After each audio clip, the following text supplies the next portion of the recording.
David Hinkle here with Skurnik Wines and a special terroir talk with Dominique Lafon from Héritiers du Comte Lafon, and really happy to have you here in New York.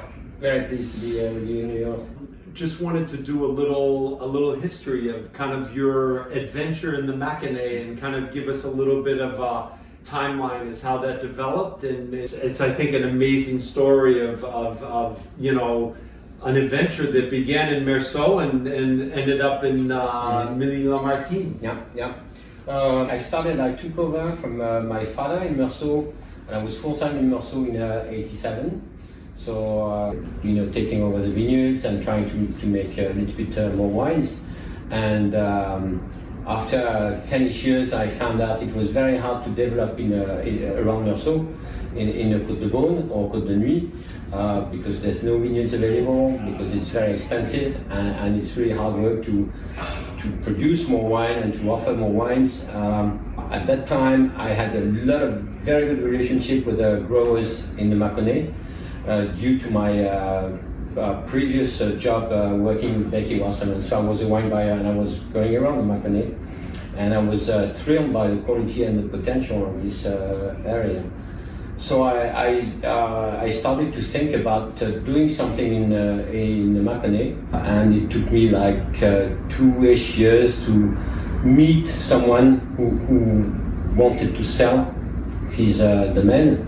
What year was that about? It was the first time I met this person was '98, and it's very funny because it was through an agent who was complaining about not having enough wine, and I said, well, you know, I have an idea, but I don't know how to do that. I'd like to buy something in the Mâconnais. I said, oh, really? You want to buy something in the Mâconnais? Because I have a very good friend who's selling an estate. And we get out of the cellar and we called in the courtyard, and I got a meeting with that person. It took over a year to finish the deal, because the first offer was like double the price of what it should cost in the Mâconnais. So in the Mâconnais is not an easy place, and those people were losing a lot of money year after year by not managing it correctly. So I said, okay, you know, if they lose money another year, get back to them and I'll have a normal price. And this is what happened. So we started in Milly-la-Martine with 7 hectares, with a fully equipped winery, with the tractors, with 2 vintages of stock which I get rid of from the second labels. It was not at the right level of quality. So the first vintage was 99, and it worked pretty well. And very, very quickly I found out that 7 hectares was not enough in the Mâconnais, because it's less expensive wine, and then you can develop this property. And I get to buy another 7 hectares, northern part of the Mâconnais, so that's all the Mâcon Chardonnay.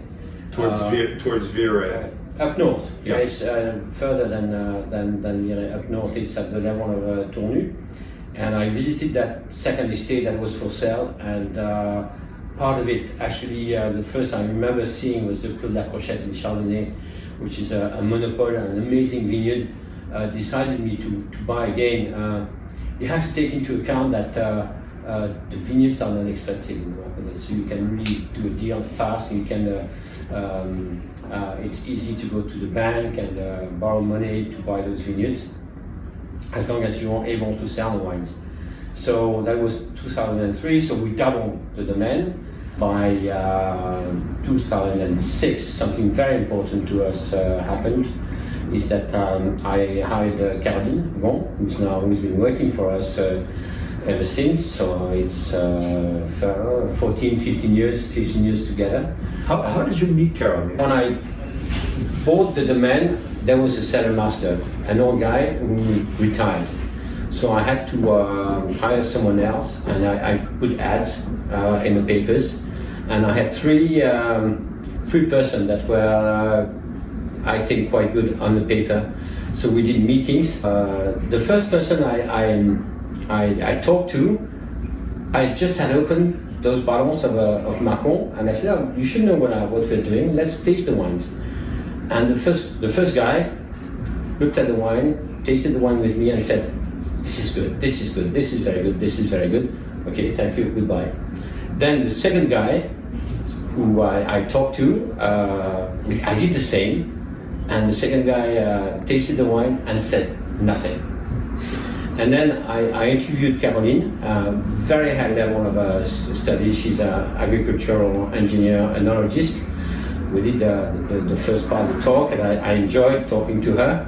We went down the cellar and we tasted the wine, and she started giving critics to the wine, saying, I don't like this one that much, this is good, there's something here.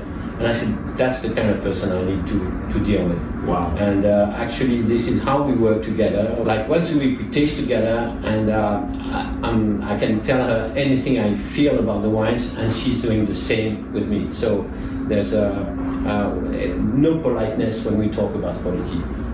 And this is what I enjoy, and also she's very talented and very precise, very hard worker. She's amazing fearless. Amazing person. So she came on in 2006. Yes, I think with Caroline we get the quality level higher than before.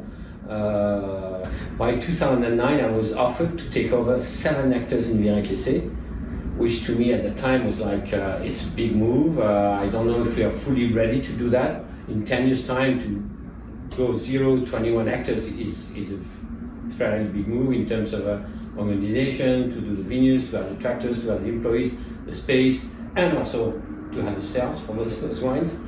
And actually we went to see the vineyards, and Caroline looked at me and said, we need to do this. Viret-Clessé, this is the best part of the Mâconnais, this is amazing vineyards.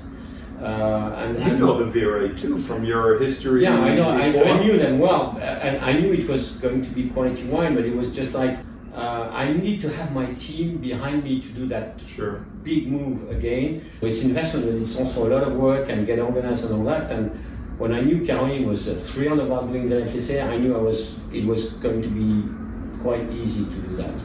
So that was 2009. The final touch we've added to the domain is fairly recently. It's 2014 and 2016, which was the dream I had when I started in the Mâconnais. I said one day we will produce Pouilly-Fuissé, and I get an offer to take over some vineyards in Pouilly-Fuissé and Saint-Léon, which came with the Pouilly-Fuissé in 2014, and another addition in 2016. That's in Vergisson. It's in Vergisson. That's the Pouilly-Fuissé from Vergisson. So cool place with a beautiful tension. So now we have 26 hectares. The Pouilly-Fuissé is 1.5 hectares, Saint-Léon is 2 hectares. I told you 7 hectares of Viret-Clessé, there's 7 hectares in Medina-Martine and a little bit in Bussière. There's roughly half and half in Chardonnay, 3.5 hectares in Chardonnay, 3.5 hectares in Chiseled.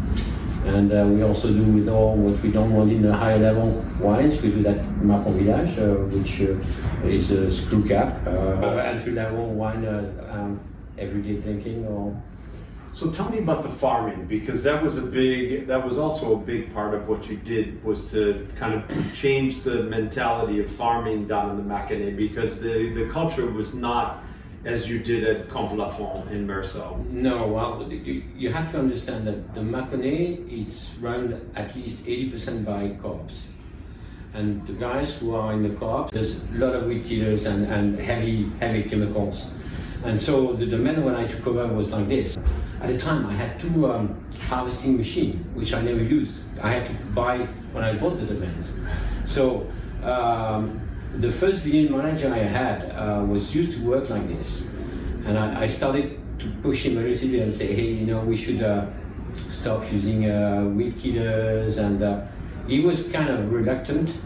And so I could say, okay, we'll take it easy, we'll start slow. And in 2001, we got rid of the weed killers, and we had already set a team to handpick, and I think it was 2001 or 2002, we had problem to hire a full team of handpicker, and I turned to the vineyard manager and said, well, okay, there's a little bit of vineyard left and we're not going fast enough.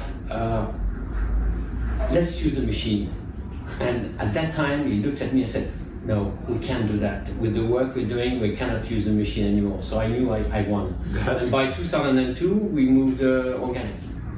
And so we've been organic ever since, and biodynamic at the same time. And so at that time, was there anybody else doing organic farming down there?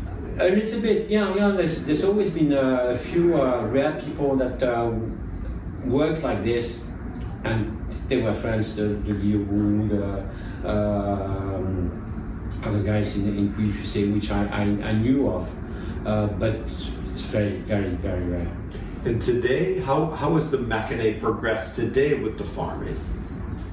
I think, we've set a group, and amongst the group there's people, it's Caroline's husband, Francien Hulot, which is called the Artisan Vigneron, and amongst that group, which is 25, almost 30 growers, it's almost everybody's organic now. So it's a team, it's a pool which is very serious, and all the growers from this group are quite famous now from the Mâconnais. So they represent a lot of what's going on nowadays in the Mâconnais. If you measure the amount of the surface, the area, it's not that big, because we still have that big plot of vineyards which are done by the co-ops.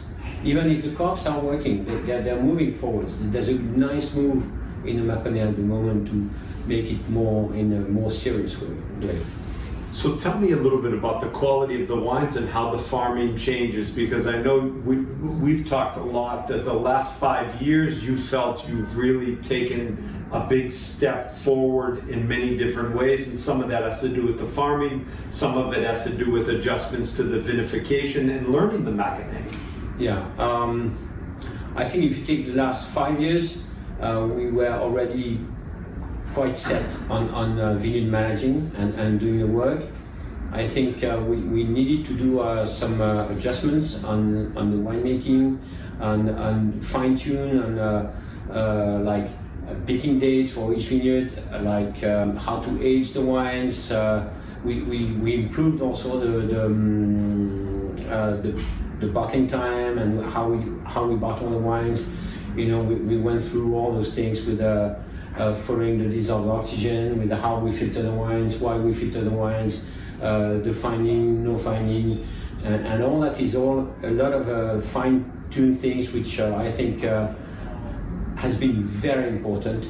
But I think 5 years ago we had outstanding grapes already. Over the years you've talked so much about how you came down to the Mâconnais, and I think most people would think, well, this is a master of Chardonnay in Merceau, and he's going to go down the Mâconnais, and it's going to be very simple. And in fact, you've explained to me that there were nuances. It's not exactly the same as you had dealt with, and there were different kind of nuances and things that took some time. Yes, well, one of the major issues actually when I started is that people thought I was going to do like cheap Merceau or small or simple Merceau in the Mâconnais. So first of all, I had to tell all my clients my goal was to make great Macron wines and not like a kind of a copy of Comte Lafon, which was quite hard at the beginning. And then I had to convince people that the Mâconnais is interesting.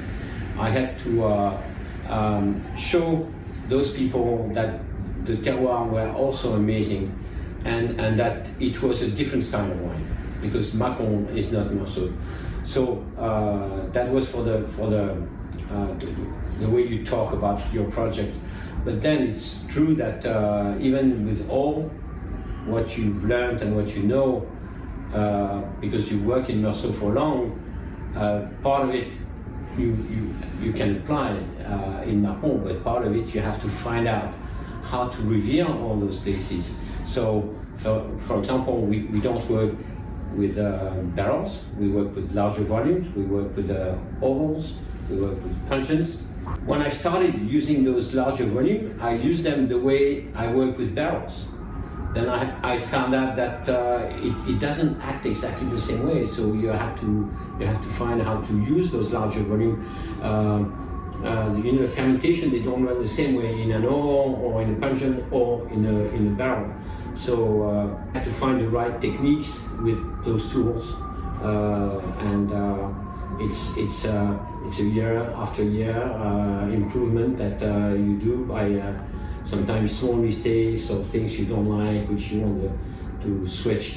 I mean, I've followed the progression, and I just think it's been kind of amazing to follow each vintage. And it's, as you said, it's not like 10 years ago the wines weren't very good, but the last 5 years I just feel like at every step it's really, there's slight adjustments, and the terroirs are becoming much more even expressive, each of them kind of showing themselves more clearly year in and year out. I think the last 5 years is a lot of what we've done is the final work pre-bottling, like the last tracking, how to prepare the wine to bottling, how to bottle the wine. It's when we invested in more machines, very good machines for bottling, and all kinds of good controls about DO, dissolved oxygen, and all those things, which helped our understanding, but also to be more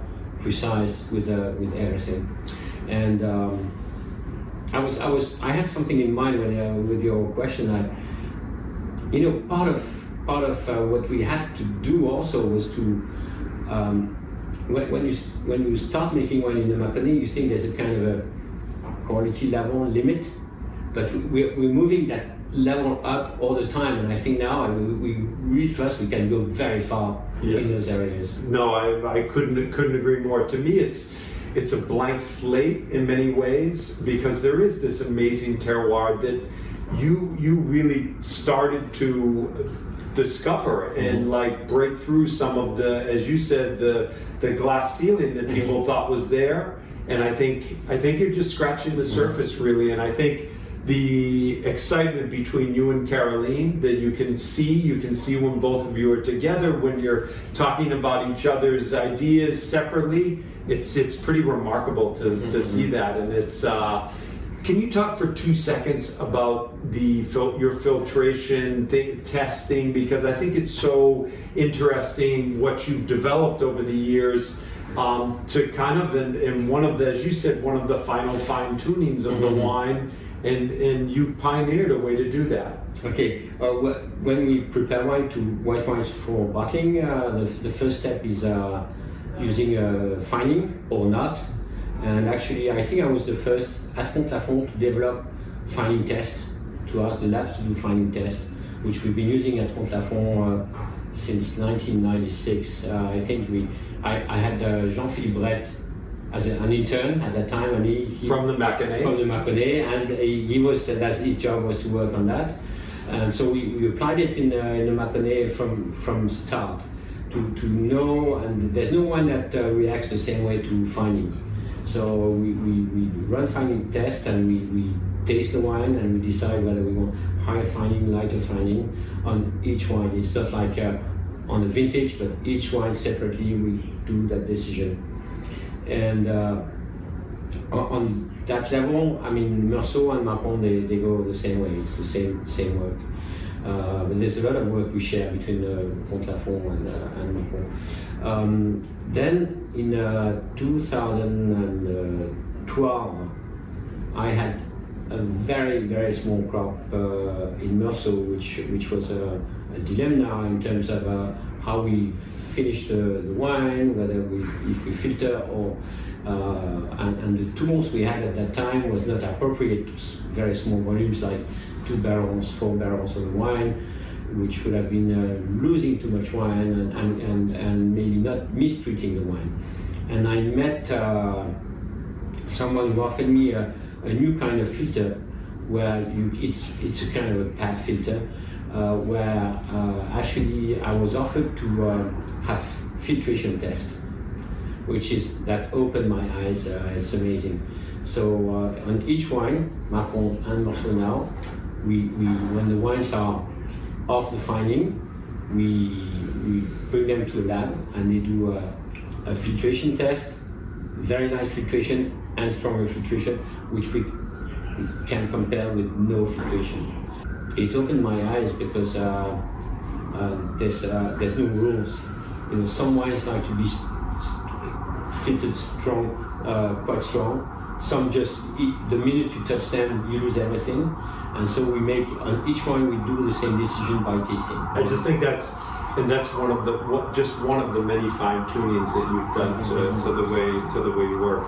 The last few vintages and the 18s that we just tasted with Caroline on Monday, it's the as you say, you're pushing the limits of what can be done every vintage, and I think the 18s are the best yet, but the 19s may beat them. We'll see. Well, the 19th is it's a small vintage in volume, but it looks like a great vintage so far. I was in Mâconnais last week. We finally have everything like sugar finished, malotic finished, with slightly light sulfur, and so it's the time when you can really see the entire range. And I think it's going to show very well. Can you just a brief 17, 18, and 19, a brief kind of the different vintages in the Mâconnais? Okay, 17 is not a large crop; it's a normal crop, I would say. The wines to me it's a classical example of what can be produced in the Mâconnais, but it's the same with Meursault. I think they are textbook of the appellation.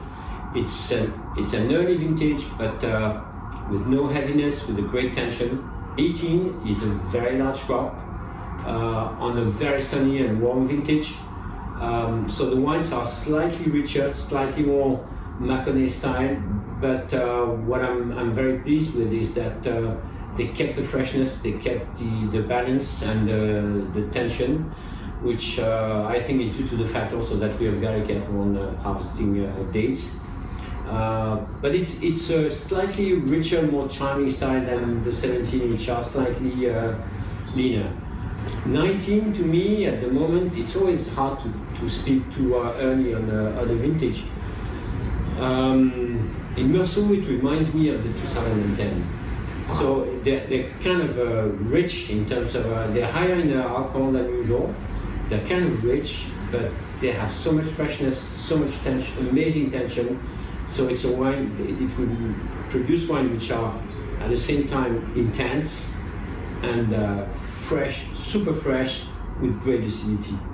Wow. Sounds like an exciting group of vintages. Yeah. Thank you very much, Dominique. It's a pleasure to have you here. Thank you.